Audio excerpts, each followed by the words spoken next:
Il y a des choses qui vont vous aller, il y a des choses qui ne vont pas vous aller. C'est juste ce discours d'introduction de Mandela, donc il y a des références à Dieu, etc. Prenez ce que vous avez envie d'en prendre, ressentez ce que vous avez envie de ressentir et trouvez dans ce texte ce qui va vous accompagner à devenir qui vous voulez devenir. Et puis le reste, bien, souvenez, c'est pas le moment de le prendre, eh bien, c'est pas le moment de le prendre. Donc, ma proposition, c'est que peut-être que vous soyez maintenant centré sur vous-même pendant que je fais la lecture.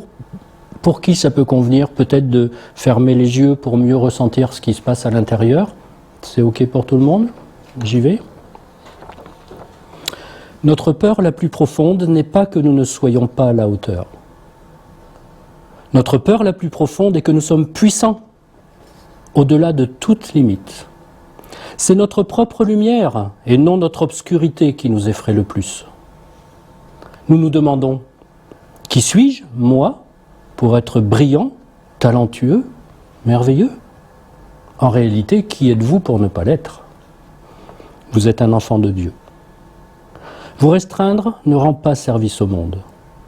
Il n'y a rien de sage à vous rétrécir pour éviter d'insécuriser les autres. Nous sommes tous appelés à briller, comme le font les enfants.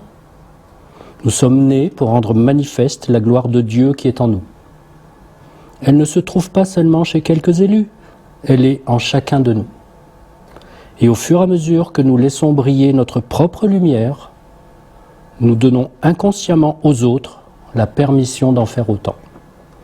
En nous libérant de notre propre peur, notre présence libère automatiquement les autres.